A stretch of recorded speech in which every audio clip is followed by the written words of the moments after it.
মঙলদৈ সমষ্টিৰ ঔতোলা গাঁও পঞ্চায়তৰ অন্তৰ্গত বেঙাবৰা গাঁৱৰ সমীপত নোৱা নৈৰ পশ্চিম পাৰৰ মথাউৰি ছিঙাৰ ফলত প্লাবিত হৈছে মঙলদৈ সমষ্টিৰ বৃহত্তৰ অঞ্চল। ঔতোলা, বেঙাবৰা, মথঙা, অহকা, অকলিবাৰী, কপিলী সত্ৰ, বেচিমাৰী আৰু দুৰ্গা গাঁও বানৰ কবলত। বহু পৰিয়ালৰ ঘৰ, চোতালত এককাল পৰ্যন্ত পানী। বানপীড়িত ৰাইজৰ মাজত হাহাকাৰ অৱস্থাৰ সৃষ্টি হৈছে। পানীত বুৰ গৈছে হাজাৰ হাজাৰ বিঘা কৃষিভূমি। পথৰ ওপৰেৰে হুৰাহুৰে পানী বাগৰি বিচ্ছিন্ন হৈছে যোগাযোগ ব্যৱস্থা। বৃহত্তৰ অঞ্চলত কৰ্তন কৰা হৈছে বিদ্যুৎ সংযোগ। বানৰ বাবে ঔতোলা উচ্চতৰ মাধ্যমিক বিদ্যালয়ত শিবিৰ স্থাপন কৰিছে প্ৰশাসনে।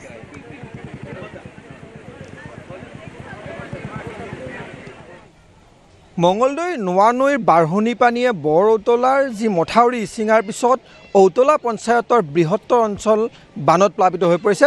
আজিও পানী ক্ৰমাৎ বাঢ়ি আছে আৰু আমি এখন ঘৰ দেখুৱাইছোঁ। এয়া মঙলদৈ ঔতলা গাঁৱৰ দৃশ্য আৰু ঔতলা গাঁৱৰ এখন ঘৰ এই ধৰণে পানীৰ তলত। এইখন ঘৰে নহয়, প্ৰায় শতাধিক ঘৰ এই ধৰণে বাঢ়নি পানীৰ বুৰ গৈছে আৰু বিস্তৰ ক্ষতিসাধন হৈছে। হাজাৰ হাজাৰ বিঘা কৃষিভূমি এতিয়া পানীৰ তলত। আমি ইয়াত দেখুৱাইছোঁ এখন পথাৰ, কৃষি পথাৰ, আৰু এইখন পথাৰ এতিয়া পানীৰ তলত। আমি কিছু কঠীয়া দেখুৱাইছোঁ। এয়া কঠীয়া সিঁচিবৰ কাৰণে কৃষকসকলে আনি থৈছিলে, কিন্তু পানী বঢ়াৰ লগে লগে এই ধৰণে কঠীয়া এৰি কৃষকসকল ঘৰমুৱা হৈছে, নিজৰ ঘৰৰ সামগ্ৰীসমূহ উদ্ধাৰ অভিযানত লাগিছে। ইতিমধ্যে কৈছোঁৱেই যে ঔতলা পঞ্চায়তৰ বৃহত্তৰ অঞ্চল এতিয়া বানত প্লাবিত হৈ পৰিছে আৰু এই অঞ্চলৰ যাতে বানাক্ৰান্ত লোকসকলক সকাহ দিব পাৰে তাৰ কাৰণে কি ব্যৱস্থা কৰিছে প্ৰশাসনৰ ফালৰ পৰা বা জনপ্ৰতিনিধিসকল আছে, আমি তেওঁলোকৰ লগত কথা পাতিবলৈ চেষ্টা কৰিম। মঙলদৈ পশ্চিম মঙলদৈ ব্লকৰ সভানেত্ৰী আছে, সীমা আছে, আমি কথা পাতিবলৈ চেষ্টা কৰিম কি ব্যৱস্থা কৰিছে বানাক্ৰান্তসকলক। হয়, বানাক্ৰান্তসকলৰ বাবে আমাৰ ঔতলা হায়াৰ ছেকেণ্ডেৰী ৰিলিফ কেম্পৰ ব্যৱস্থা কৰা হৈছে। অলৰেডি 3খনকৈ গাঁও ঔতলাৰ বৃহত্তৰ এটা এৰিয়া গোটেইখিনি প্লাবিত হৈছে আৰু বিশেষভাৱে তেওঁলোকৰ ঘৰৰ মজিয়া সকলোতে পানী উঠিছে।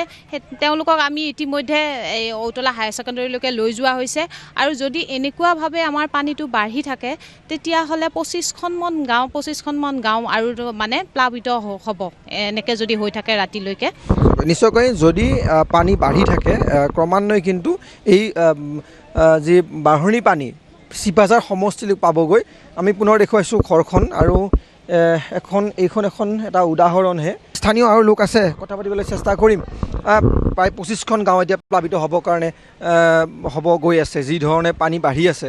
আৰু আজি দ্বিতীয় দিন, যোৱাকালি যিহেতু মথাউৰি ছিঙিছিলে, এতিয়া আপোনালোকৰ গাঁৱৰ ফালৰ পৰা কি উদ্যোগ লৈছে, প্ৰশাসনে উদ্যোগ লৈছে, আপোনালোকে কি? হয়, আমাৰ যোৱাকালি ৰাতিপুৱা 10টা বজাত যি নোৱা নদীৰ যি বাঢ়নি পানীয়ে মথাউৰি ভাঙিছিলে আৰু তাৰ ফলশ্ৰুতিত যোৱাকালি যথেষ্ট সংখ্যক ঘৰ বুৰ গৈছে, আপোনালোকে জ্ঞাতই। আৰু আমাৰ 3খনকৈ গাঁও বিশেষকৈ ক্ষতিগ্ৰস্ত হৈছে, বেঙাবৰা, অহকা, মথঙা। আৰু ইয়াৰ লগে লগে সমান্তৰালকৈ এই ধৰণে যদি পানী বাঢ়ি থাকে 25খন গাঁও প্লাবিত হোৱাৰ সম্ভাৱনা আছে। ইতিমধ্যে কেইবাশ বিঘা মাটি পানীৰ তলত আপোনালোকে দেখিছে। গতিকে এনেকুৱা এটা ক্ষতিগ্ৰস্ত হঠাৎ হৈ পৰিছে। ভূটানৰ পৰা যিটো বাঢ়নি পানীয়ে যথেষ্ট ক্ষতিগ্ৰস্ত কৰিছে আমাৰ এইসমূহ অঞ্চলত। আৰু এতিয়া প্ৰশাসনক আমি এটাই আহ্বান জনাইছোঁ, যোৱাকালিৰ পৰা আজিলৈ প্ৰশাসনে সহযোগিতা কৰক আমাৰ পুনৰ্দমে, আৰু যিসকল মানুহ ক্ষতিগ্ৰস্ত হৈছে তেওঁলোকক ক্ষতিপূৰণ দিবলৈ আমি চৰকাৰৰ ওচৰত দাবী জনাইছোঁ। আৰু আমিও স্থানীয়ভাৱে যথেষ্ট উদ্যোগ লোৱা হৈছে, বিভিন্নজনে আমি তেওঁলোকক সহায় সহযোগিতা কৰা হৈছে। য'ত পানী হৈছে তেওঁলোকক ওখ স্থানলৈ স্থানান্তৰ কৰাৰ কাৰণে আমি ব্যৱস্থা গ্ৰহণ কৰিছোঁ আৰু ইতিমধ্যে চৰকাৰৰ ব্যৱস্থা কৰিছে। আমাৰ বিভাগীয় কৰ্তৃপক্ষই ঔতলা হায়াৰ ছেকেণ্ডেৰীত এটি অস্থায়ী নিশ্চয়কৈ